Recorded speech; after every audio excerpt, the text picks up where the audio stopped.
This is Glenn Clark with Pressbox and Jay Moore, and right now we are speaking with Terry Hasseltine, the Executive Director of Maryland Sports, about some of the great travel and events that we can take advantage of here in Maryland throughout 2023. Terry, it's great to see you. Thank you for taking a couple of minutes for Oh, us. great to be on. I appreciate you having me. So, Terry, just right out of the chute, you always have about a billion things going on. Try to highlight, if you could, somewhere like 3 or 4 of the biggest events coming here in Maryland in 2023 that everybody should be aware of. Well, you should be aware of right in the tail end of the winter season, we have the CIAA happening and coming back to Baltimore for the second time. Obviously in May, we have the Preakness, which is, second leg of the Triple Crown, always a big capture for the sports scene in Baltimore and Maryland. Then you have the Maryland Cycling Classic coming Labor Day weekend again. Huge event this last year, inaugural event, over 80,000+ people lined the streets of Baltimore and Baltimore County. And then we have the Maryland 5-Star up in Cecil County, which is becoming an annual pilgrimage that everybody should take, put on their bucket list to see. And then we have hundreds, and I mean hundreds, of youth and amateur sporting events throughout the entire state. Too many to list, but they're all great. And kids with their families traveling into the great state of Maryland, spending their money and having a great time, and then going home and bragging to everybody about how they enjoyed Maryland. And we love everything about that. You referenced the CIAA. That's the first event, correct? At the new look arena. Yes. Down. Yeah, it should be interesting. I mean, obviously, the Oakview Group's doing a tremendous job keeping that project on schedule. It's the first significant event in the building. I know there's some concerts already, scheduled to, tip off there as well.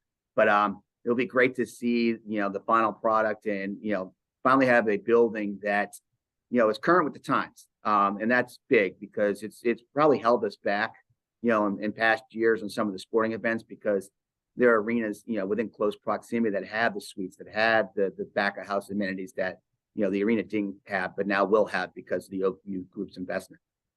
Terry, you speak of some of the value of these events with tourism, but can you tell us a little bit more about what it means for the state to have these types of events and all over the state as well, for even people that are from here to maybe go visit Cecil County during the 5-Star that haven't before, how important that relationship is between these major events and tourism? Well, the reason we're able to host those major events is because we got such a strong grassroots effort and the youth and amateur sports side. You have to cultivate those relationships that open the door for the bigger opportunities to present themselves. We're out there in the market all the time, going to various conferences and trade shows, trying to show why Maryland is a great place for sport tourism. Well, for our economy, it's awesome. I mean, you're talking about in the youth and amateur side alone, we generate about $235 to $240 million annually in direct spending. You put that into an economic impact calculator, that's over $1 billion coming into Maryland's economy through youth and amateur sports. And then you tack on some of these high profile events like the cycling class, the 5-Star, CIAA, and then you throw in the Preakness and the like. I mean, you're talking billions of dollars of economic impact coming in through sports and through games.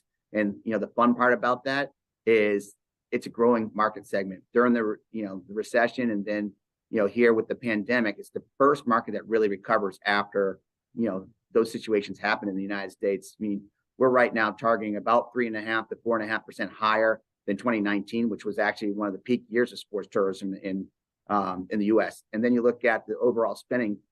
People don't understand the youth and amateur sports market like some of us do, because you look at the total spend in the United States was $19.8 billion on youth and amateur sports. The NFL was 16.3. Wow. So youth and amateur sports is outshining the biggest of the biggest when it comes to professional sports on economic spend in the United States. That is amazing. Terry Hasseltine, Executive Director of Maryland Sports. You just blew my mind with that one, man. I had never heard that stat before. It goes down, and you Major League, NBA, all those things. I mean, you're talking the NFL is the top of the heap when it comes to pro sports, but youth and amateur sports outweighs it huge. I mean, moms and dads getting in the car on the weekend warriors, going to these various tournaments with, their kids in the car, and, became a very big travel market, in vehicle when you're talking about the pandemic and the recession, because, air travel got challenging. But then, some of those major youth events, they get in the airplanes and they travel here. The USSSA World Series that we host every year in Wycomico, Worcester, and Ocean City brings in over 400+ teams. The elite tournaments, Memorial Day soccer tournament, brings over 720 teams to the central part of the state. Those people are staying 3, 4, 5 nights in our hotels, eating in our restaurants. As I say, heads and beds, food and belly, gas and cars, credit card and cash on counters, and butts and seats. That's how we measure our space. And that's sports tourism for you right there. It's incredible. I really is incredible. Terry, is there, some of these are the major events, right? Is there another event that perhaps people maybe aren't as familiar with? And you would say, boy, this is a real sort of bedrock part of what it is that we do in sports tourism here in the state of Maryland. Wow, I mean that's a tricky question to answer because you don't want to alienate anybody in answering that question. But I mean, we probably host more lacrosse tournaments, per capita than any other state in the country. Between Harford County and what they do up there at Cedar Lane, to the soccerplex over in Germantown, down to the new Liberty Park that just opened in Prince George's County, and then you come over here on the Eastern Shore and you have beach lacrosse, you have box lacrosse, field lacrosse. So I mean, Maryland's kind of synonymous with the lacrosse community, but we host a ton of cricket, the sport that a lot of people don't know, happening around the Beltway. Prince George's County, Montgomery County, Howard. We have one of the strongest youth cricket programs in not only the country but in the world, that has grown significantly over probably the last 7 to 8 years. Their participation numbers are growing through the roof. But cricket, people don't necessarily think about that in the United States, but it's there. And then obviously all the different brands of rugby are coming into play, more now, because soccer and lacrosse, so like I said, they've been out there for a while. Sports like rugby and cricket are the things that are starting to uptick.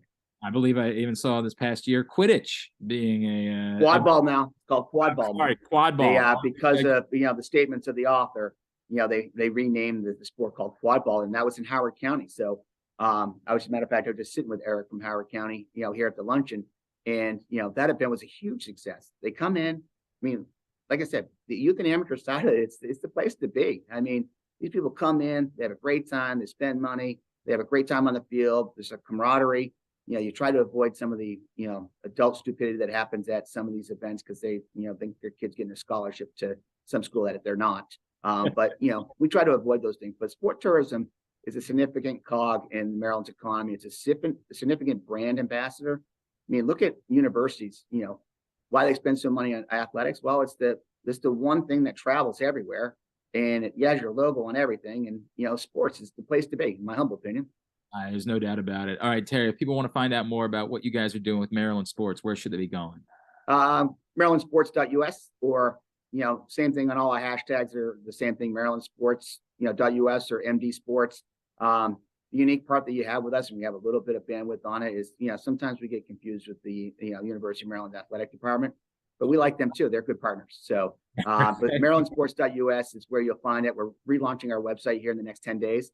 So, and our youth and amateur sports grant programs on there, and now launching in, fiscal year 24, we have the major events fund, which is an allocation that the legislature gave us to help these big events, especially as they lead up to them. A lot of people don't understand it takes years and years of planning, and you got to somehow, fund the beginning part of it, because once the event happens, that's where all the economics happen, but you got to get to that day to host it. Terry Hasseltine, we'll look forward to seeing you at the CIAA. Looking forward to seeing the new arena. Always appreciate you taking some